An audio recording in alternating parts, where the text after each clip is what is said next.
Tanggal 17 Juli yang lalu kami pas sowan Pak Quraisy Shihab. Beliau adalah teman Profesor Zaini, abahnya Mbak Ova ketika di Al-Azhar. Ketika Profesor SMA di sana, Pak Quraisy, itu Pak Zaini kakak angkatannya. Jadi dekat sekali dan alhamdulillah kemarin Mbak Najwa juga sambung langsung sama Profesor Ova lewat adik saya, Mama itu. Dan ini itu Bufa, sangat penting ya. Jadi kalau dalam tradisi agama itu silaturahim adalah menyambung sesuatu yang seharusnya tersambung. Saya masih ingat pesanan Pak Zaini, berkali-kali beliau bilang saya, agama yang masuk negara enggak konflik itu diantaranya paling spesial itu Indonesia. Karena para wali ini mendampingi kultur daerahnya, tapi tidak benturan. Misalnya kalau orang Jawa dulu pakai sesajen di sawah-sawah, katanya dimakan penunggunya. Ya penunggunya sawah itu kalau dulu ya pikirannya itu makhluk gaib.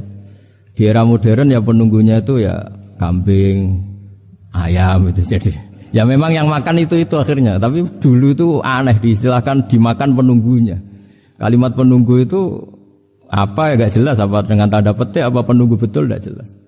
Wali-wali datang tidak mengkafirkan itu, tapi terus dirubah jadi sedekah ke tetangga-tetangga.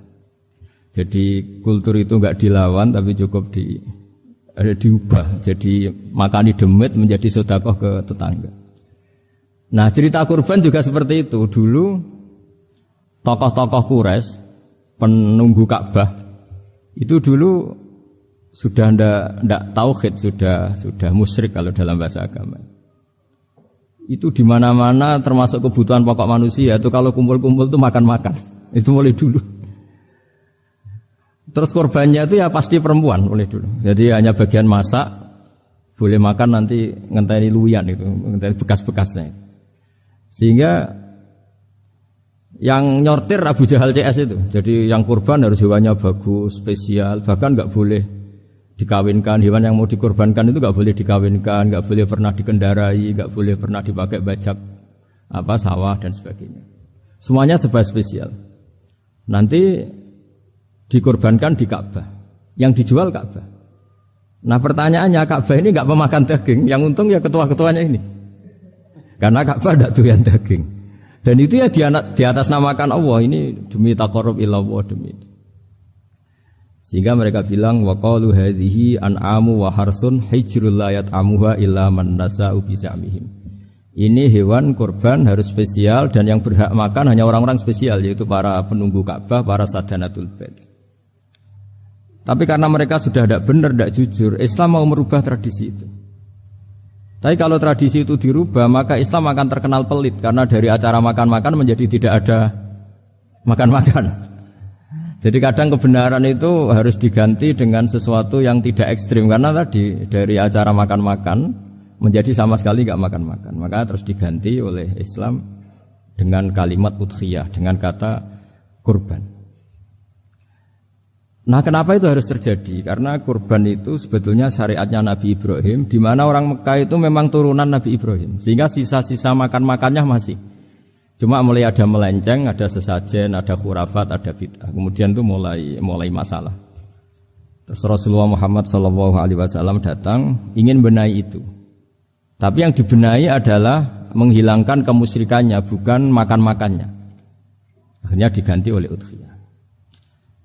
Nah kenapa ada kurban? Kalau dalam banyak literatur, Nabi Ibrahim alaihissalam itu Nabi yang paling dengan tanda kutip mengklaim kalau beliau itu orang paling sayang kepada Allah, paling dekat kepada Allah. Enggak ada yang dicintai selain Allah.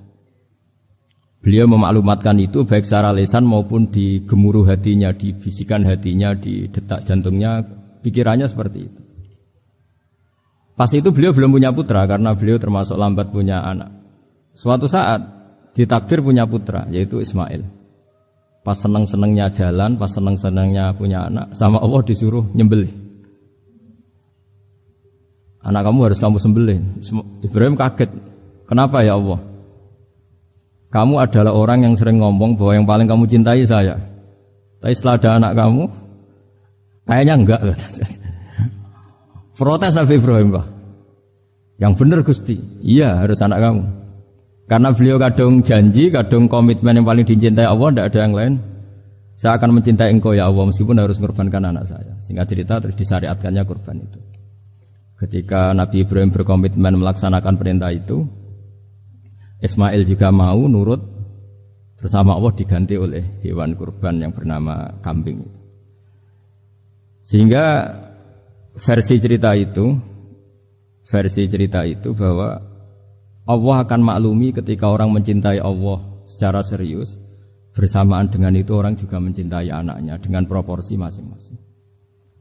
Itu di khazanah-khazanah yang saya baca. Versi kedua, tapi ini nanti nggak perlu dipertanyakan. Nanti kalau UGM tanya itu versi yang paling baik, yang paling benar gimana? Yang tanya juga bid'ah, yang jawab juga bid'ah nanti.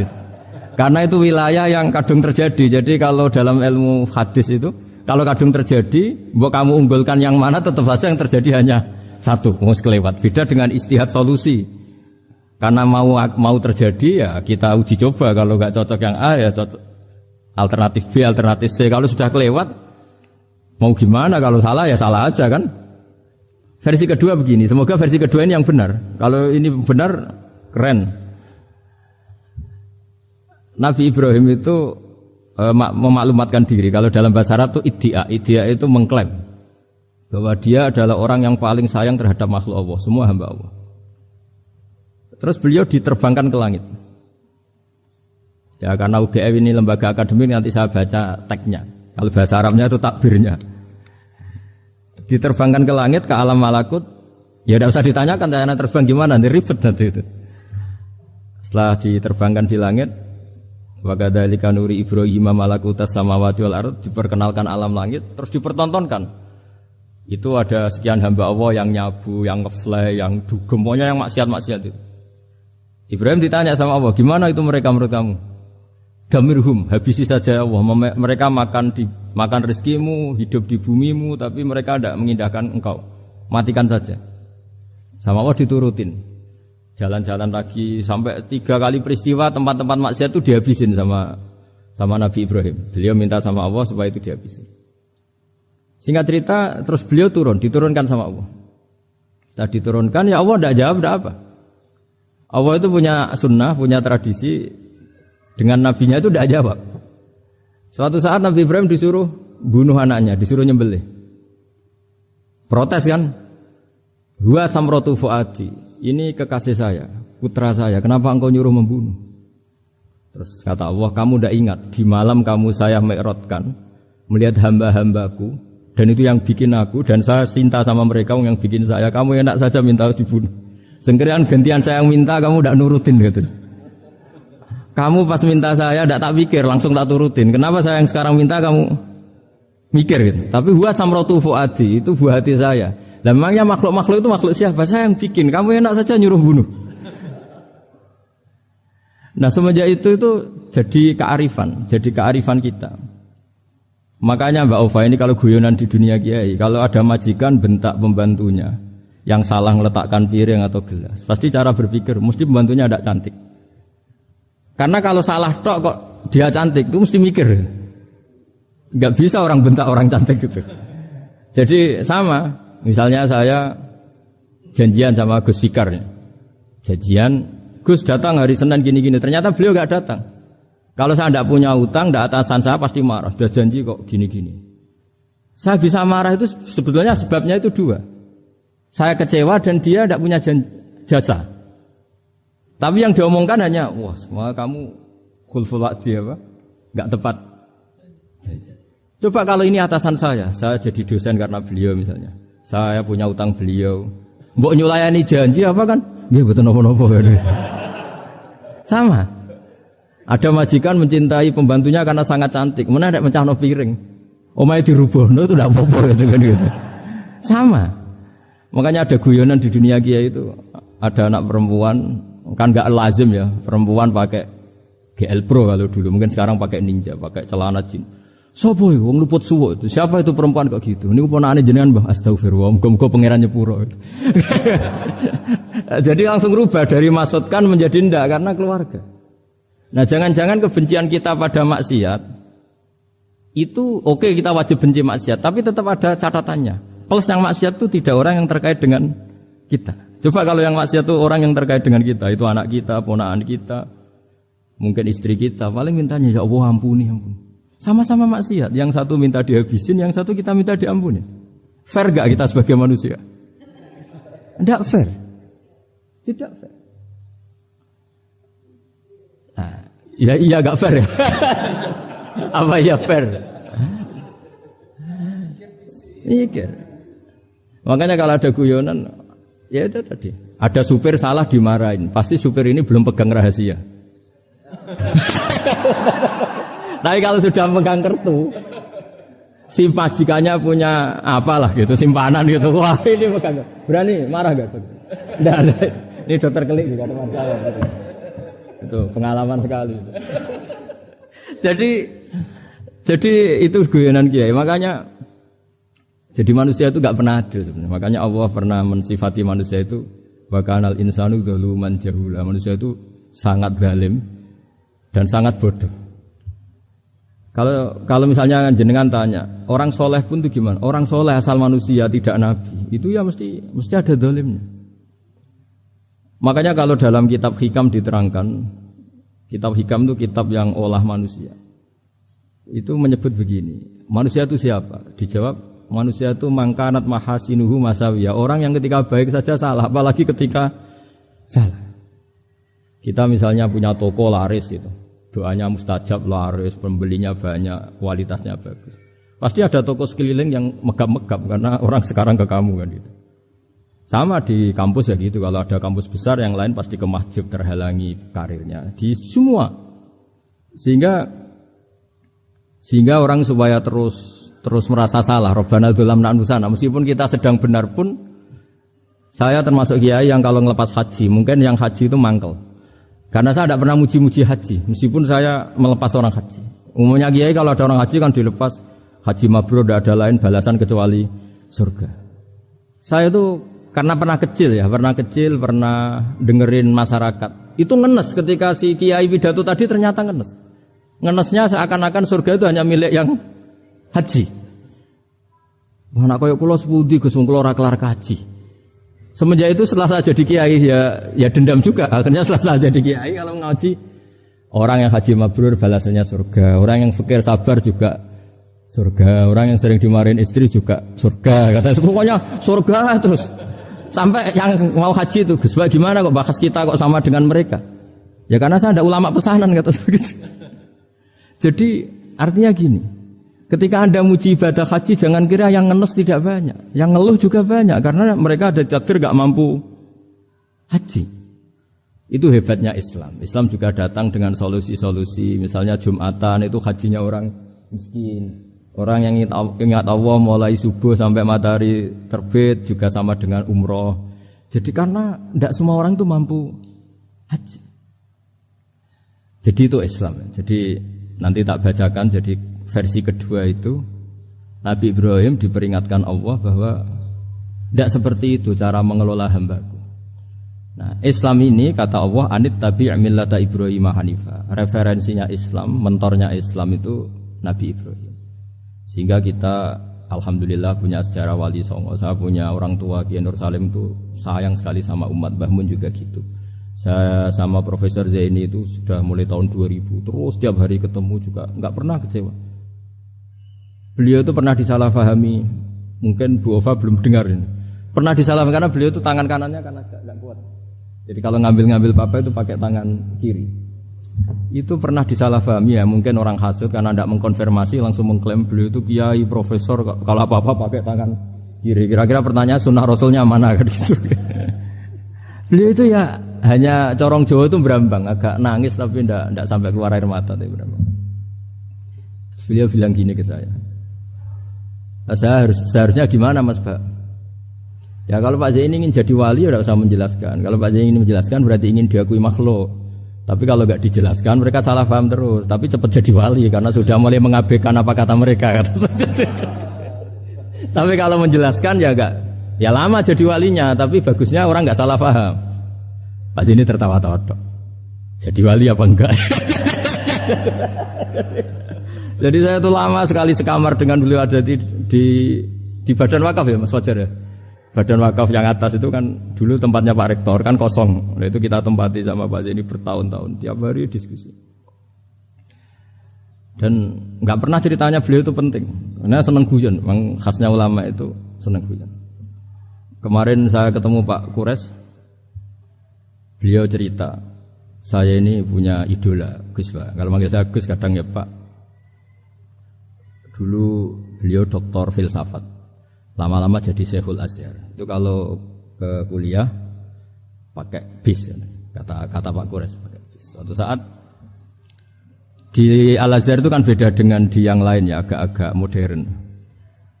Si gurunya ini, beliau itu karena banyak yang berdiri, beliau duduk ada perempuan berdiri, terus yang lelakinya berdiri, terus jatah duduknya dikasihkan perempuan.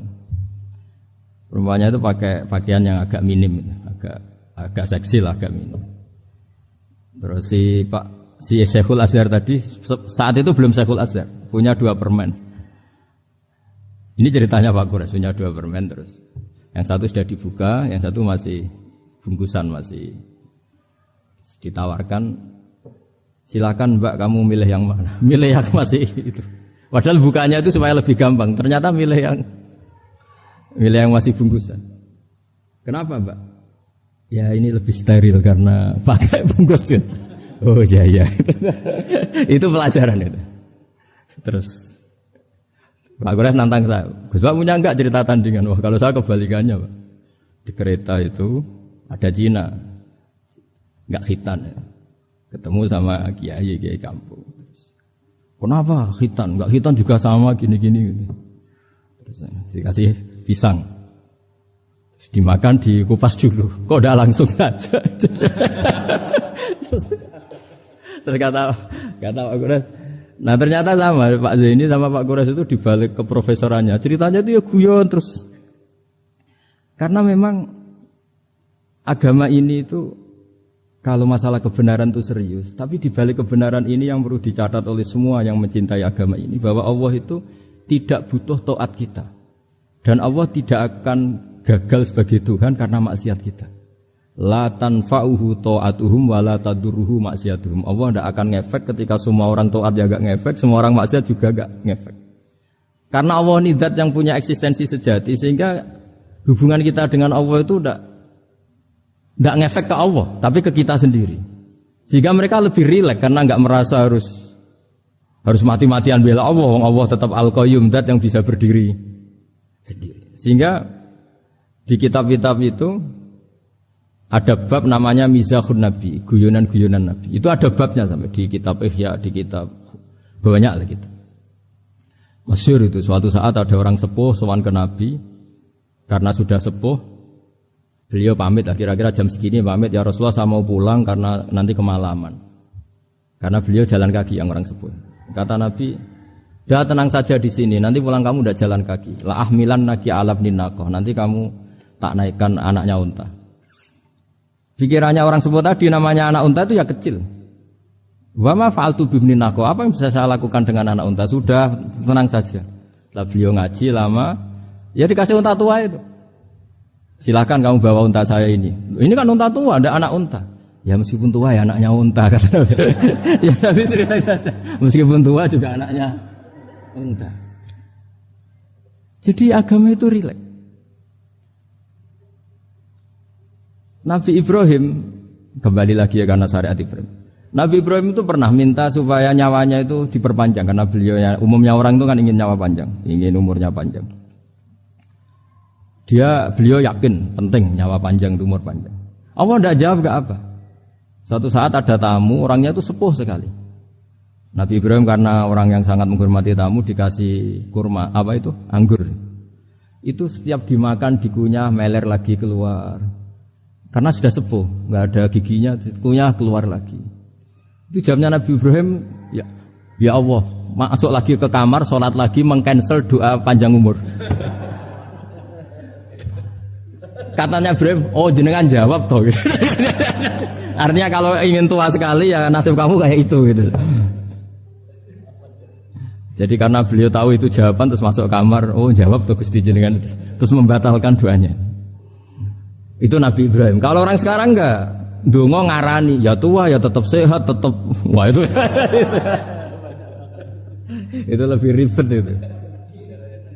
Iya, jadi karena doa itu kalau enggak diperjelas itu ya repot. Ini cerita supaya kita berislam itu ceria. Saya Mbah Mun itu meskipun kiai top, senengannya dia guyon bapak saya. Tapi guyon itu ada yang wajib. Saya dulu itu janggal. Ini cerita ya, mungkin kalau di kampus-kampus umum agak asing, tapi ini cerita. Nuduh zina itu dosanya besar sekali. Saya ulang lagi, nuduh orang lain zina itu dosanya besar sekali. Disebut bab qadzaf. Saya pernah menjumpai 3 kiai besar, Bu Ufa, 3 kiai besar. Kiai top semua. Di majelis itu ada gosip bahwa si A itu punya selingkuhan sama Sri itu misalnya, atau dengan siapa lah, dengan perempuan. Itu kalau di Arab itu senengannya pakai Salma, Laila Majnun Salma. Kalau di Jawa itu kasihan korbannya itu. Ya, tapi itu contoh saja. Itu si Kiai 3 tadi gak ngefek, malah tanya gini, loh apa perempuannya cantik? Wah cantik sekali Mbah. Cantiknya sampai kayak apa? Malah bicara cantiknya perempuan. Saya itu ya pertama iskal. Ini kiai kok bakas orang apa? Cantik. Orang ayu ya. Setelah majelis itu bubar, yang penggosip tadi ya yang gosip ini gak kiai, yang pembisiknya ada kiai, yang gosip ini gak kiai. Cuma kiai 3 ini posisi mendengar. Tapi malah tanya cantiknya tadi. Singkat cerita setelah orang itu pulang bilang gini, Gus. Itu kalau saya bilang iya dengan gosip itu, saya ikut qadzaf, saya ikut menuduh orang lain zina. Itu dosa besar. Selain itu saya kiai, kalau saya bilang iya dianggap membenarkan. Maka untuk mengalihkan enggak bicara nuduh, jadi guyon tadi. Jadi guyonnya itu, karena kalau kita tadi bilang iya artinya mengiyakan. Dan itu artinya qadzaf, punya dosa besar karena nuduh orang lain zina. Diperparah dia kiai besar, kan orang menjadi percaya karena yang ngomong bukan penggosip lagi tapi ya. Maka dialihkan tadi, loh ayo nucung, sampai segitunya kearifan. Sehingga dulu ketika Ma'is itu seorang sahabat yang pernah salah besar. Itu Nabi ketika beliau ada gosip salah gitu ya, Nabi masih, jangan-jangan kamu hanya mimpi cung, jangan-jangan kamu hanya megang, tapi tidak sampai zina. Sampai terakhir Nabi tanya, Afi aklikaseun, jangan-jangan otak kamu itu sudah agak error. Saking tidak inginnya Nabi mempercayai hal-hal seperti itu. Nah problem kita di zaman sekarang justru kadang nyari-nyari supaya tahu buktinya. Yang dulu para orang soleh menghindari bukti itu supaya enggak suudzon, sekarang orang mencari-cari bukti. Padahal itu dilarang, wala tajassasu, orang enggak boleh mencari-cari kesalahan orang lain. Nah itu kearifan yang saya dapatkan dari Bapak, dari Mbah Mun, dari Pak Zaini, dari Pak Gures. Mereka orang-orang yang luar biasa menghindari ngomong penting. Sekarang itu orang banyak yang sering ngomong penting. Sebenarnya itu malah salah. Karena kalau ngomong penting itu vonis terhadap orang lain. Jadi kalau kamu rileks, tidak. Nabi dulu itu rileks sekali. Ketika beliau ngaji gini, terus ada pemuda lewat bawa cangkul mengabaikan pengajian Rasulullah. Banyak sahabat bilang, celaka orang itu, ada Nabi ngaji kok tidak ikut. Jawabannya Nabi unik. Jangan-jangan dia punya keluarga yang harus kerja, dan kalau harus kerja untuk nafkah keluarganya itu juga ibadah. Itu ya sunnah saya. Jadi Nabi rileks saja, tidak tersinggung, tidak. Nah, kenapa kita butuh rileks? Karena kebenaran sekali dipaksakan itu jadinya benturan. Dan itu wali-wali songo itu dulu sudah berpikir seperti itu. Sehingga Pak Zaini yang sering ngendikan sama saya, kita ini bisanya mengikuti Mas Pak, kalau manggil saya Mas, tidak bisa benturan. Sehingga tadi ada modifikasi dari sesajen menjadi sedekah, dari apa menjadi apa. Jadi tidak langsung benturan. Dan itu khazanahnya, bacaan-bacaannya banyak sekali. Termasuk peristiwa Udhiyah tadi. Jadi dulu kurban itu dipakai ajang orang-orang tokoh Quraisy supaya dapat daging yang bagus, di atas namakan Ka'bah. Jadi agama ini dijual mulai dulu. Sekunane kuno agama ini dijual. Dan agama mulai dulu ya prospek. Ka'bah itu bisa menyedot wisatawan berapa, wisata religi. Sehingga dulu ada Ka'bah tandingan, perhitungannya juga ekonomi. Jadi mulai dulu itu ya sudah seperti itu, mau apa Bang Allah bikin dunia seperti ini. Jadi mulai dulu agama itu ya sampai orang Yahudi gak mau iman sama Nabi ya pikirannya sederhana, kalau saya tokoh banyak yang sowan, banyak yang ngasih-ngasih. Kalau saya ikut Muhammad, saya anak buah, yang ngasih saya siapa? Jadi perhitungannya juga ekonomi.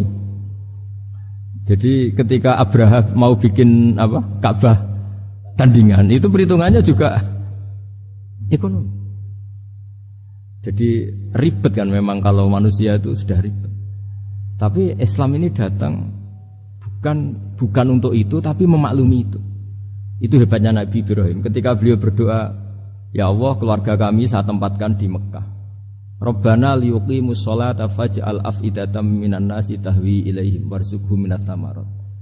Cuma menurut Islam dibalik, ya Allah, kita ini ingin anak-anak kami ini bersujud kepada Engkau, ingin anak-anak kami ini melakukan sholat. Tapi mereka ini manusia yang untuk ketahanan hidupnya butuh makan, butuh rizki, butuh ekonomi. Maka tolong ekonominya dijaga ya. Jadi dibalik, demi sholat menjaga ekonomi. Jangan dengan demi ekonomi meninggalkan sholat. Jadi dibalik, jadi demi sholat menjaga ekonomi. Juga termasuk menjaga politik. Andaikan tidak ada orang Islam yang cakap politik, terutama yang soleh-soleh, kemudian negara bikin aturan ala mereka, sholat dianggap larangan, pengajian dengan larangan, juga repot. Makanya mulai dulu kiai-kiai itu ya politik, karena nggak ingin negara ini diatur oleh orang yang anti sholat, anti agama. Karena kalau negara terserah yang sedang jabat, kemudian yang jabat tidak soleh, bisa nganggap maksiat-maksiat tidak ilegal, yang pengajian justru ilegal. Nah, di sini kenapa banyak orang-orang soleh dulu ya rata-rata ya berpolitik mulai sebelum kemerdekaan sampai setelah kemerdekaan. Jadi itu ada filosofinya. Nah, bahwa ada oknum-oknum yang tidak seperti itu ya monggo, itu oknum. Tapi sebetulnya awal-awalnya kenapa banyak orang soleh yang politik, karena nggak ingin negara ini dipimpin oleh orang-orang yang anti agama, anti kebaikan. Sehingga berkahnya apa? Berkahnya negara ini berkonstitusi secara Islami. Meskipun tidak negara Islam, tapi tadi hak-hak asasi manusia terjaga, hak belajar, hak beragama, hak ibadah. Coba bayangkan kalau kita jadi korut, Korea Utara kan pusing. Jadi, nah itu uniknya, lagi-lagi ini cerita uniknya. Itu mulai dulu itu tidak ada benturan. Ketika ada Masumi, ada Partai NU, ada macam-macam. Muhammadiyah datang di Jogja itu Mbah Ahmad Dahlan itu teman dekatnya Mbah Hasyim. Saya tahu banyak tentang, namanya dulu Darwis. Itu dulu ngajinya sama pernah buyut-buyut Qiyami di sini. Dulu ngaji Mbah Soleh Darat, Mbah Ahmad Dahlan sama siapa itu Mbah Hasyim. Ketika di Mekah yang Mbah Ahmad Dahlan ngaji Syekh Khotib Minangkabau itu ya sama Mbah Hasyim. Nah kebetulan Mbah Ahmad Dahlan hidup di Jogja yang zaman itu sudah khurafatnya kayak apa, karena ada sistem agama yang sangat, menurut beliau sangat jauh dari Islam yang murni. Terus beliau revolusinya seperti itu. Yang Mbah Hasyim nempat di Jombang. Nah itu kan murni ilmu sosial, murni muqtadul khal. Terus beliau punya metode yang berbeda, tapi nggak masalah, mulai dulu nggak masalah. Kemudian jadi kalau yang kadang-kadang memasalahkan tuh ya memang yang nggak tahu masalah. Sebenarnya dulu itu ya biasa aja, karena ya itu urusan metode, urusan. Saya teruskan masalah udhiyah. Jadi yang diceritakan Nabi Ibrahim tadi, bahwa benci seseorang kita atasnamakan maksiat itu tidak segampang itu, karena jangan-jangan kebetulan yang maksiat itu keluarga kita. Apakah kita punya kebencian yang sama saat yang maksiat itu keluarga kita, atasan kita, teman kita? Ya kayak tadi. Kalau saya corong Jawa dibelenjani janji, ada orang janji sama saya enggak tepat waktu, saya bisa marah, itu pasti sebabnya jelas. Itu bawaan saya enggak berjasa sama saya.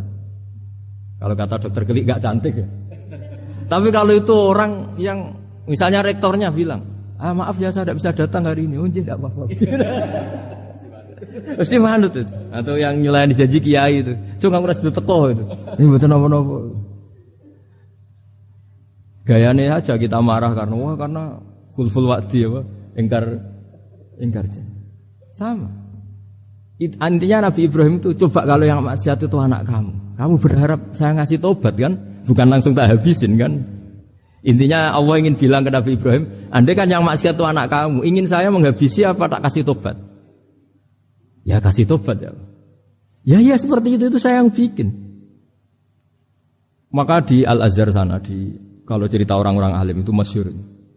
Ada tempat maksiat mau dihabisin sama orang-orang yang sangat keras. Ketemu Syekh Mutawalli Sa'rawi ditanya, andaikan mereka mati saat maksiat, itu mereka ke surga apa ke neraka? Ya ke neraka. Terus ditanya sama Syekh Mutawalli, kalau mereka ke neraka, akan dzalika muradan Nabi? Apa seperti itu yang digandaki Nabi? Umatnya mati terus masuk neraka karena belum tobat? Tidak. Nabi inginnya mereka tobat dulu.